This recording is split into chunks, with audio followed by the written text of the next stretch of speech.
Saudações alvinegras, meu nome é Celcinho, esse aqui é o nosso canal Botafogo Sem Mimimi. Eu já te peço se inscreva no nosso canal, ativa o sininho da notificação, compartilha nossos vídeos e dá like, muito like, porque like é a linguagem do YouTube. É assim que o nosso canal vai ter aquele crescimento, graças à sua participação, graças à sua interatividade, graças a seu like. Lembrando, aqui nós só fazemos um conteúdo por dia e aqui nós só falamos do Botafogo.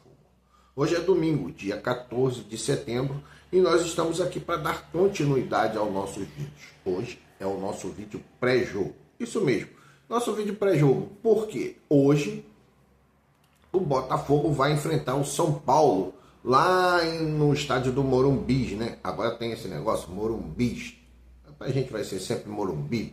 É o Morumbi. Então, o Botafogo vai enfrentar o São Paulo e nós já estamos aqui na expectativa para saber como vai se portar o Botafogo, como o David Ancelotti vai fazer a sua escalação.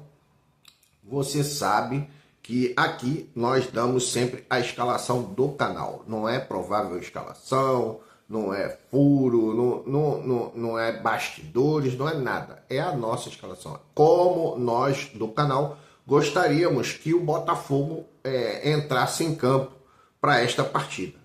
Todos os nossos vídeos pré-jogo, nós damos a nossa opinião, escalamos o nosso time. Você deve lembrar que no jogo passado, né, ninguém esperava aquele trio ali de meias, né, o trio de meias, que foi, no caso ali, o Santiago Rodrigues, o Tuco Correia e o Jefinho. Ninguém esperava isso. Esperávamos pelo menos o Montoro ou o Savarino ali numa dessas três posições. E foi assim, e é assim sempre que eu vejo. Ninguém acaba acertando a escalação porque sempre tem uma surpresa. Por que tem uma surpresa? Porque o treinador, ele tem uma ideia, ele observa os treinamentos, né? ele comanda os treinamentos e ele tem também informações, né, que nós não temos. Informações da fisiologia, da preparação física, da área clínica, né, da parte clínica, da parte médica propriamente dita. Né? Então ele sabe qual jogador que vai aguentar, qual não vai. Se ele colocar jogador X, ele vai ter que substituir com 10, 15 minutos, porque o jogador não aguenta. Então ele aí vai fazendo as modificações e no final de contas ninguém resolve, ninguém acerta nada. Então por isso é a escalação do canal. Mas antes de entrar propriamente na escalação do canal e falando um pouquinho sobre o jogo, né? O que eu espero do jogo, ou melhor, o que eu espero do Botafogo no jogo. Do São Paulo, cara, não me interessa, não me importa isso. O que me importa é como o Botafogo vai se comportar dentro do jogo. Mas antes de entrar nesse detalhe, nesse tema, eu quero lembrar vocês, né, que eu já falei isso há alguns vídeos passados, né, que nós já deveríamos estar pensando no ano de 2026, na temporada 2026. E eu sempre faço esse questionamento. Tem que contratar zagueiro. Tá bom, meu amigo, tem que contratar zagueiro, mas vai contratar quem? Aí a gente fica só aqui na especulação, na expectativa de que o scout acerte na contratação. Você não tem uma opinião sobre qual zagueiro você gostaria, sobre qual volante você gostaria, sobre qual goleiro você gostaria, sobre qual atacante você gostaria, ponta direita qual você gostaria, ponta esquerda qual você gostaria. Então, ninguém fala nada. E eu falei já que o nosso canal deve ser um dos pouquíssimos, ou o único. Quando eu falo nosso canal, da mídia botafoguense. As outras mídias não me interessam, então o da mídia botafoguense. O nosso canal aqui, ele dá indicações, ele dá opiniões sobre jogadores que poderiam interessar ao Botafogo. Você sabe, o Botafogo tem uma política. Em determinado momento, quando o dinheiro acaba, a política é de pegar oportunidades de mercado, jogadores sem contrato, né? Mas eu já não fiz isso, porque os jogadores que ficam sem contrato são raros e a gente dificilmente encontra aquilo que a gente quer. E aí eu já comecei a minha pesquisa, né, sobre jogadores. Eu pesquisei jogadores que têm contrato terminando o ano que vem, 2026, jogadores com contrato terminando em 2027 e jogadores com contrato terminando em 2028. Quais posições que eu já fiz essa pesquisa? Eu já fiz essa pesquisa para os laterais, direito e esquerdo, e para os zagueiros. Eu já tenho aqui a minha lista. Elas estão aqui, ó. Eu mostro assim, mas é só para você saber que tem uma lista, porque quando eu faço a modificação aqui na hora do vídeo, na edição do vídeo, acaba sumindo. Mas eu já tenho aqui, correto? Ah, faltou o goleiro, porque não, goleiro eu acho que em matéria de goleiro nós estamos bem, nós temos 3, 4 goleiros ali disponíveis, então acho que não precisa de goleiro, eu acredito que não precisa de goleiro. Mas lateral direito nós precisamos de ter 3, né? Laterais esquerdo 3, todas as posições nós deveríamos ter de 2 a 3 jogadores, no mínimo, né? Para poder o time andar bem. Então, eu vou fazer aqui, dar os nomes rapidinho, dos nomes que eu pesquisei, e numa oportunidade eu vou falar mais detalhadamente sobre cada jogador. Ontem eu fiz até um vídeo curto, eu vou colocar aqui na plataforma para você poder entender o intuito, né, dessa pesquisa, mas eu vou procurar fazer dentro dos nossos vídeos diários algumas avaliações, algumas análises. Vou procurar tirar o print, né, do transfer market do jogador e colocar aqui em cima, né, aqui em cima ou aqui em cima. E aí você pode também ir acompanhando, fazendo a sua pesquisa. Bom, então laterais direitos. Laterais direitos. Eu vi o Jorge Jesus, Giovanni Jesus. Ele tem 24 anos e 1,81 m, joga no Dallas. Heitor também tem 24 anos, tem 1,77 m. O Giovanni Jesus, ele começou no Cruzeiro. Ele começou no Cruzeiro e teve também no Sub-20 do Palmeiras. Depois vem o Heitor, que tem 24 anos, 1,74 m, tá no Portimonense de Portugal, né? E começou aqui no Guarani e no Mirassol, jogou no Mirassol. O terceiro é o Bruno Gomes, 24 anos, ele está no Internacional, ele tem 1,75 m, correto? Ele está jogando no Internacional, no Coritiba e no Vasco. Eu não sei se vocês se lembram desse jogador, mas depois vai estar tudo ali. Se você quiser pesquisar lá no Transfer Market, você pode pesquisar.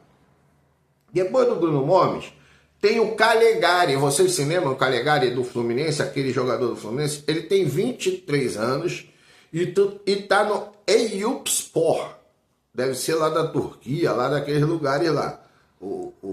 Da Ucrânia, em algum lugar aqui, né? Então ele tem 1,71 m, Calegari, e é cria lá da Xerém, lá do Fluminense, Calegari. O outro jogador é o Claudinho. Claudinho estava no Criciúma o ano passado, jogou muito bem pelo Criciúma, e esse ano está no Vitória da Bahia. Está no Vitória da Bahia, né? O Criciúma parece que foi rebaixado, o jogador para se manter ali foi para o Vitória da Bahia. Ele tem 1,80 m, tem 24 anos, esse é o Claudinho. O outro é o Anilson. Eu tenho alguns jogadores que eu realmente nunca ouvi falar. Anilson. Ele tem 24 anos, ele tem 1,87 m e ele pertence ao Passos Ferreira. Passos Ferreira de Portugal. Ele começou no São Paulo, no Sub-20. Ele foi na Ponte Preta e ele jogou também no Novo Hamburgo, do Rio Grande do Sul. Então, esse jogador também. Tem o Ítalo. Ítalo, 23 anos, 1,80 m e está no Vizela de Portugal. Correto? No Vizela de Portugal. Ele começou aqui no Figueirense, no Sub-21. E tem o Natan Mendes, que tem 23 anos, 1,82 m e está no Bragantino. Ele começou no São Paulo, correto? Começou no São Paulo e jogou também no Coritiba. Agora veja bem, desses jogadores todos aí, o Anilson, ele joga em 4 posições. Ele tem 1,87 m, eles chamam a atenção por conta disso. Eu coloquei mais ou menos... ele joga em 4 posições da defesa. Ele é lateral direito, joga nas duas na zaga e joga no meio e um pouco mais avançado. O Anilson tem 1,87 m, daria também para ir para fazer um papel de zagueiro. O Claudinho joga em 3 posições, joga de lateral, joga de volante e joga na frente, meia. O Bruno Gomes também joga em 3 posições e o Giovani Jesus joga em 3 posições. Então, esses jogadores eu tenho para a lateral direita. Mas futuramente eu vou falar mais detalhadamente sobre eles, sobre o valor do passe. E vou aqui contextualizar com vocês essas indicações. Eu só coloquei jogadores brasileiros, tá? Só coloquei jogadores brasileiros. Porque nós teríamos aí muitos jogadores. Mas jogadores brasileiros, dentro dessa média aí de 23, 24 anos, foi a minha escolha. Depois, amanhã, eu coloco os laterais esquerdos, depois eu coloco os zagueiros, para vocês terem uma ideia, correto? Para vocês terem uma ideia. Deixa eu ver aqui, porque aqui tá a minha escalação também. Eu tenho que pegar aqui a minha escalação aqui, porque depois a gente vai organizar melhor. Vai estar aqui também a escalação, ok? Bom, mas então, hoje o Botafogo enfrenta o São Paulo. O que acontece? Cara, eu tenho visto todos os vídeos, eu vejo tudo que eu posso, tudo que o YouTube me recomenda, eu vejo, eu assisto. A mídia independente, mídia tradicional, cara, eu assisto tudo, correto? E aí, dentro dos comentários, muitas coisas eu entendo, eu concordo, e outras eu discordo. Mas, às vezes eu concordo no meio termo, correto? Falo, pô, esse cara, em algum momento, ele realmente tem razão. Esse cara aqui também, em algum momento, ele tem razão. E aí vem a questão aí do David Ancelotti, correto? David Ancelotti. Eu até ouvi, se não me engano, foi o Anderson Mota, se não me engano, foi o Anderson Mota, que eu também penso a mesma coisa. Cara, eu não contrataria. Mas acontece, cara, que ficou sem opções no mercado. Ficou sem opções. Ou o Botafogo não quis gastar. Aí tem a questão de preço, de valores. Eu até estava conversando com a minha esposa, que estava vendo o jogo do Palmeiras. Pô, cara, o técnico é tudo, cara. O técnico é tudo. Você tá entendendo? Então, eu comentei isso no Campeonato Mundial, falei até sobre o Renato Gaúcho. Vamos lá, o Arthur Jorge, 3 milhões. Sendo que o Arthur Jorge teve lá um imbróglio lá com o negócio da família dele lá, da confusão do Botafogo. Cara, isso aí não interessa a gente. Tá, mas vamos lá, o Arthur Jorge, o cara queria ganhar 3 milhões. 3 milhões. E eu citei o caso do Renato Gaúcho. Nós fomos, o Botafogo não pagou, o cara foi embora. Porque ele queria 3 milhões. Se você bota lá 3 milhões e o cara mesmo assim vai embora, aí você não pode fazer nada. Mas 3 milhões. Aí o cara, não vou pagar. Beleza, o cara foi embora. O Renato Gaúcho ganha lá 2 milhões, 1,5 milhão. Ganha bem. O Abel Ferreira ganha bem. A vitória do Palmeiras sobre o Botafogo, passando das oitavas para a quarta de final, você vai lembrar disso. Depois o Fluminense foi às semifinais. Então a vitória, só aquela vitória gerou para o Palmeiras 100 e poucos milhões. 100 e poucos milhões. Desses 100 e poucos milhões, se você pega ali o técnico que vai ganhar 3 milhões, e você pega e multiplica por 36 meses ou 24 meses, um contrato de mais 2 anos, 24 meses a 3 milhões, dá 72 milhões. Só uma vitória você já pagou 2 anos de técnico e você ainda tem dinheiro para contratar, porque você numa vitória você botou no bolso 100 e poucos milhões. Cara, então poderia ter pago o Arthur Jorge para ele permanecer. Porque se a gente ganha do Palmeiras era mais 100 milhões, você paga 2 anos, meu irmão, vou te pagar 2 anos e nós vamos fazer aqui um contrato para te pagar 3. E aí você bota ali mais 12 milhões. Mais 12 não, mais 36 milhões. Vai dar 106 milhões. Isso ainda sobraria ali 14 milhões. Se não me engano, era 120 milhões que o Fluminense, que o Palmeiras embolsou. E o Fluminense embolsou os 120 e depois embolsou mais 120 porque passou para a semifinal. Entendeu? Então ali pagou o Renato Gaúcho ali uns 6, 7 anos de Renato Gaúcho ali como técnico. E o Botafogo poderia pagar 6, 7 anos ali com o Arthur Jorge como técnico do Botafogo, só passando de fase. E aí eu falei, cara, eu concordo com ele, mas o certo seria pagar, cara. Entendeu? O certo seria pagar. Então, comandante é tudo.